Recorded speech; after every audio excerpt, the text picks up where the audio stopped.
Time to talk a little Buffalo Bills. I want to go back to the first segment a little bit, Pat. I just think some of these players are not very happy with having their cover blown.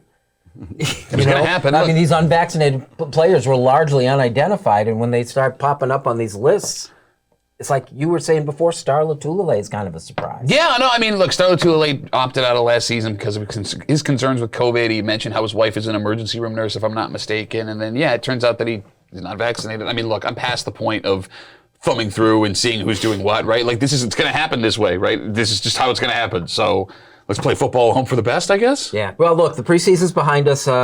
Concerns, observations, things you got out of the preseason? I mean, the depth at the Bills' wide receiver position is amazing, and their defensive line rotation should be phenomenal, right? Because their defense, second-string defense, completely dominated both the Lions and the Bears starting offense. Their second-string offense dominated a Bears team that has a really good defense. I mean, you had Khalil Mack in the game starting against guys that may not see the field at all this season. And they didn't say his name once. Granted, he's probably not trying as hard as he can in a preseason game. But the point I'm trying to make is Sean McDermott loves moving his guys in and out defensively especially.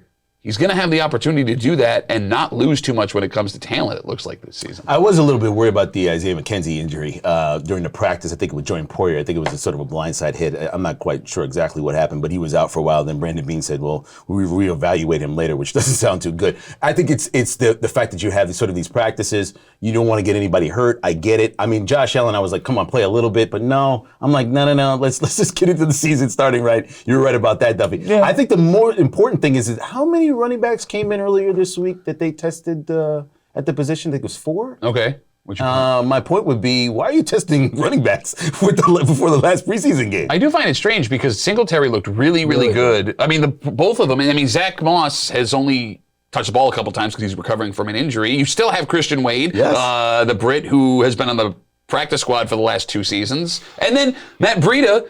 I love that guy. I've been watching. I know I'm getting deep here, but holy cow, he's going to be your special teams ace in the hole for the next couple of. I mean, I have no idea. I was just wondering, why are you testing running backs? There's 4 of them too. You didn't bring in 1 or 2. You brought in 4. That's me, man. And Singletary clearly is past Moss. Yes. Which for you guys who have not drafted your fantasy football leagues, yeah, Moss is ranked way ahead of Singletary. Singletary's a nice little sleeper, I think. All right, hold on. I would not necessarily say that Singletary is past Moss because Singletary did miss the first game with an injury.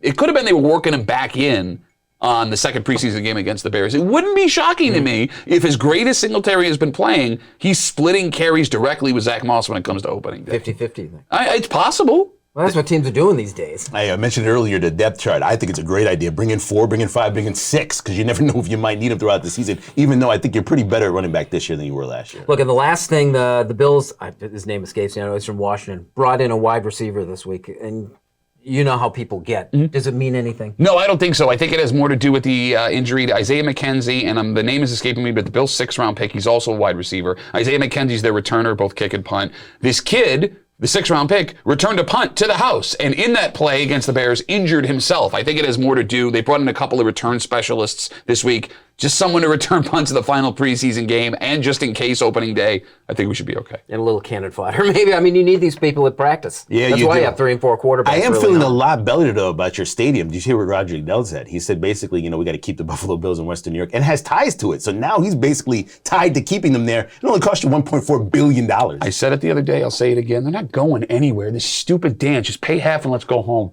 We have the Rochester Press Box. Who pays half? Like or not is next. No, thank you.